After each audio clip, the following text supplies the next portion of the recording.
Si moi, Allah m'avait dit, tu allais vivre une seule fois, tu meurs, il n'y a rien. Je ne me serais jamais endormi. Du matin au soir, 24 sur 24, en train de courir derrière l'argent et derrière autre chose. Du matin au soir. Pourquoi? Parce que je sais que je vais mourir. Et il n'y a rien. Le kafir, le mécréant, quand il se complique la vie, il a raison. Il ne va vivre qu'une seule fois. Ça peut être logique.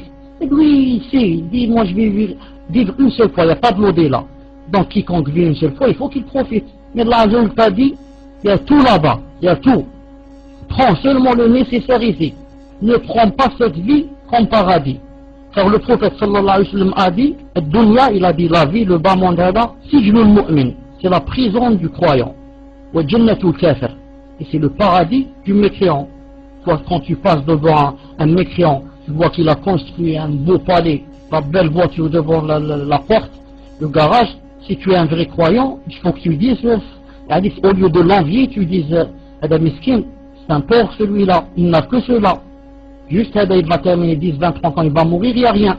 Donc il a raison, laisse-le profiter et bâtir des étages et des étages parce qu'il n'a rien. Mais toi, tu as cru en Allah.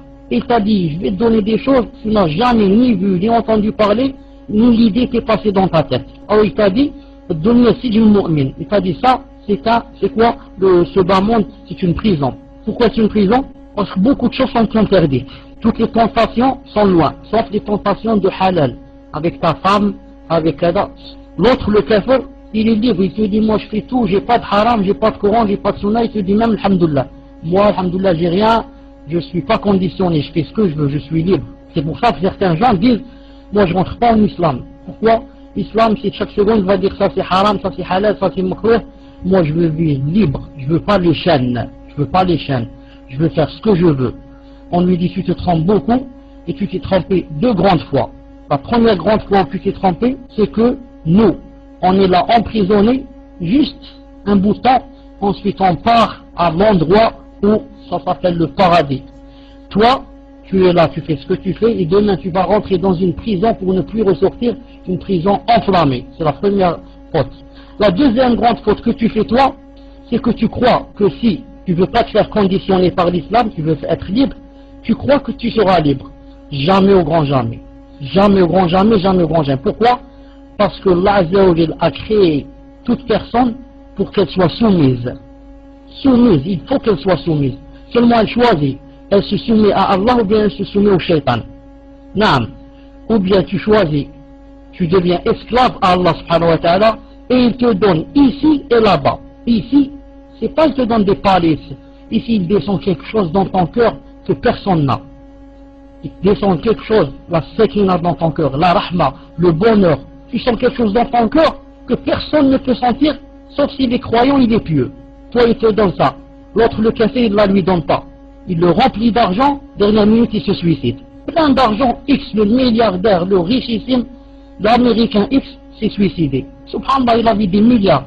Bien sûr, il avait des milliards, mais il n'avait pas dans le cœur quelque chose que Allah fait descendre seulement pour les croyants, pour les aider, pour les patienter, pour les fortifier, afin qu'ils patientent jusqu'à ce qu'ils rencontrent Allah. Donc celui-là, qu'est-ce qu'on lui dit? Tu te trompes beaucoup. Tu as laissé l'esclavage d'Allah et tu es parti vers l'esclavage du shaitan et l'esclavage de tes passions et de tes désirs et de tes tentations.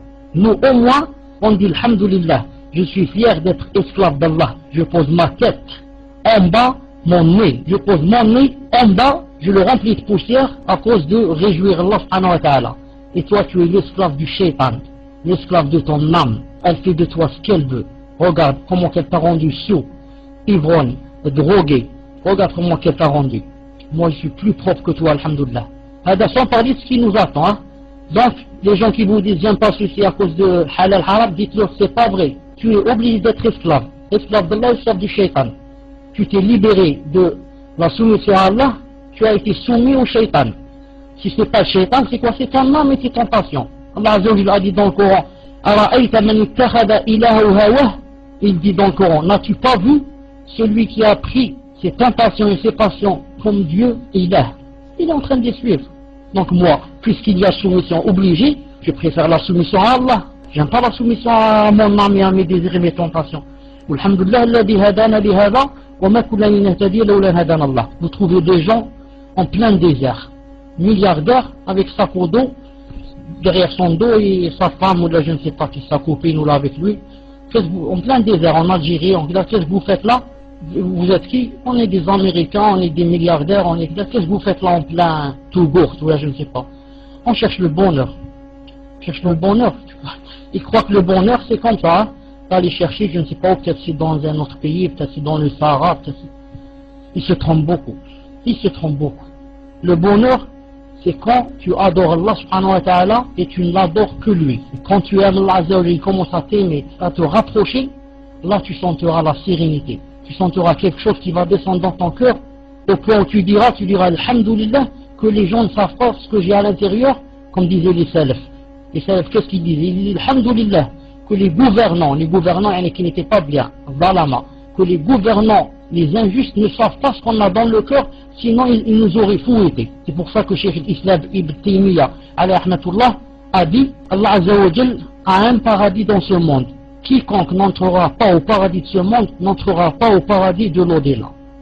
Ils ont dit, c'est quoi le paradis d'en bas? Il a dit le cœur. Quiconque ne sent pas dans son cœur une sérénité, une joie, un bonheur, ça veut dire qu'il a des mashakil dans sa croyance.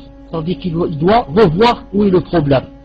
Car tu dois trouver un grand bonheur dans ton cœur, à écouter un dars, à faire la prière, à faire le Coran, à lire le Coran. Si tu ne trouves pas, ça veut dire que la foi est faible. On ne dit pas tu es kafir, masha'Allah, mais la foi est faible, la foi est faible.